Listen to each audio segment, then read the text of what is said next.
another day, another vlog po ang ating pagsasamahan. So, for this video, mga ka-angels, is magluluto po tayo ng brisket beef.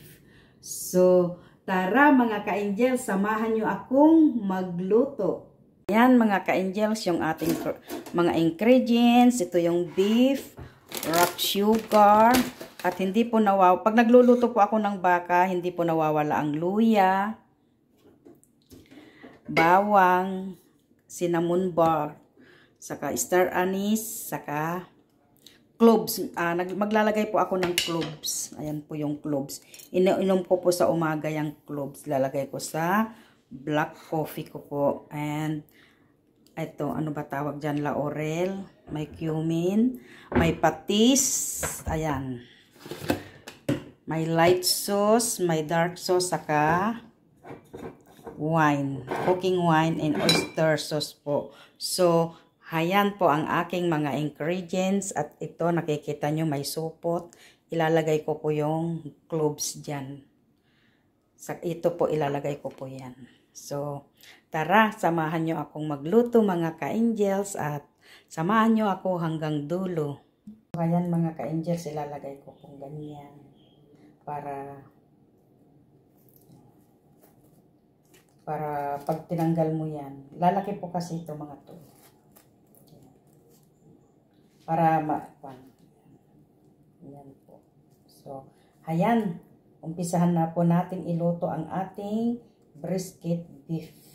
So, samahan nyo ako hanggang dulo mga ka-angels sa aking pagluluto. So, ayan, may pinapainit na akong mantika dyan mga ka-angels. So, atin nang ilagay. Mainit na pala.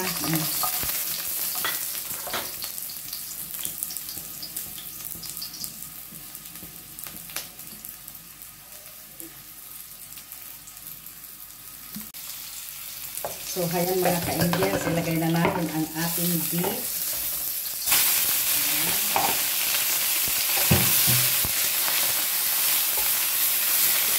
At lagyan na natin ng cooking wine. Cooking wine.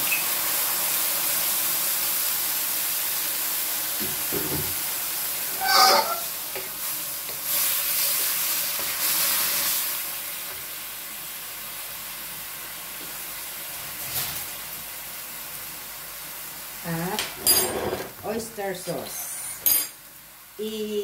Ikon na lang natin. Tatansyahin nyo na lang mga ka-angels kung gaano kadami. Kasi kung gaano din. Ito naman po is light sauce.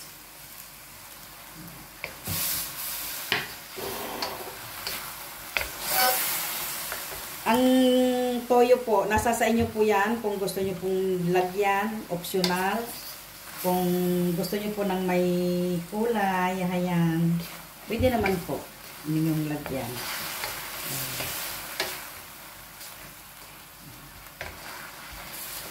Ayan, luto-luto.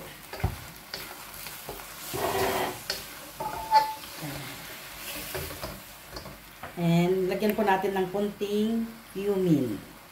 Ayan.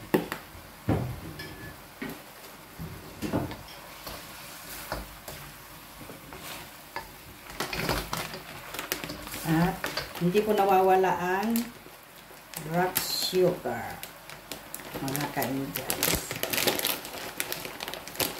Ito po yung tinatawag nilang rock sugar. At lagyan natin ng ganito po ang aming patis.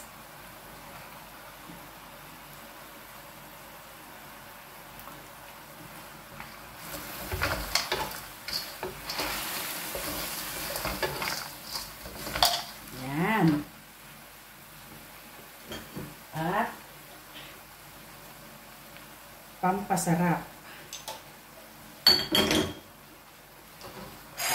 Alam nyo na po kung ano yung pampasarap na yun, mga ka-angels. So, ayan, luto-luto tayo. Tapos, saka natin isasalin sa ating lalagyan kasi matagal pong palambutin ang baka. So, isasalin ko po sa aking lalagyan. At ilulutuin ko po sa electric stove namin. So, ayan mga ka-angels. Ayan, balikan ko kayo mga ka-angels. May isa po akong kawali dito. Isasalang. I-transfer ko po siya dito. At doon ko po siya lulutuin sa electric. Kasi nga po is mahirap magpalambot. Yan. So, ayan na yung aking beef. Sinalin ko sa aking casserola. So, ayan mga ka-angels, samahan nyo ako. So, ayan mga ka-angels, dito po natin lulutuin sa kalan. Ayan.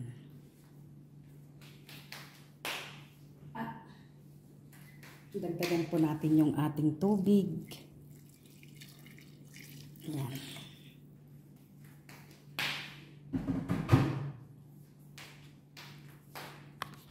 Ayan mga ka-angels, ang aking paglulutuan. Oh.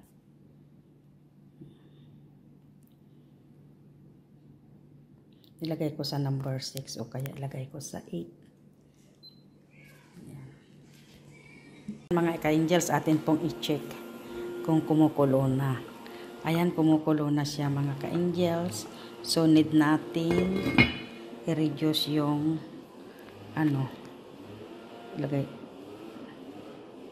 lagyan natin sa 4. Ayan. Ayan, naka-4 na mga ka-angels. Ayan, dyan lang natin iluto. Ayan. Mga ka-angels, atin pong buksan at i-check na po yung ating nilolotong beef brisket. So, ayan mga ka-angels, malapit nang matuyuan. Kunti lang po yung niloto ko at kami lang naman ng mga aking anakis ang kakain. Pero hindi pa ako nag-uulam ng baka. Avoid na po ako sa red meat. Ang aking ulam po ngayon is ginisang mais na may ampalaya saka malunggay. Without rice na rin po yun. So, ayan mga ka-angels. Kunti pa. Patuyuan pa natin ng konti mga ka-angels. So, ayan. Samahan nyo lang ako hanggang dulo sa aking pagluluto. So, ayan mga ka-angels. Luto na ang ating beef brisket. So, ngayon ating ilalagay dito sa lalagyan mga ka-angels. Ayan.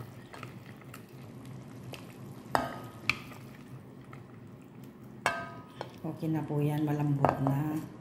So, atin lang ilagay dito sa ating lalagyan. Sakto lang po yung kanyang sabaw. So, ayan. Ito na. So, ayan. Dinner time. Ayan, tamang-tama lang po yung sabaw. Hindi siya masabaw. Ganyan po talaga yan. So, ayan, naluto na mga ka-angels ang ating beef brisket with white radish, mga ka-angels. So, maraming salamat sa pagsuporta nyo at pagsama nyo sa aking pagluluto hanggang dulo, mga ka-angels. At maraming salamat sa pagsuporta nyo sa aking mga upload videos. And God bless. Bye-bye. God bless us all, mga ka-angels.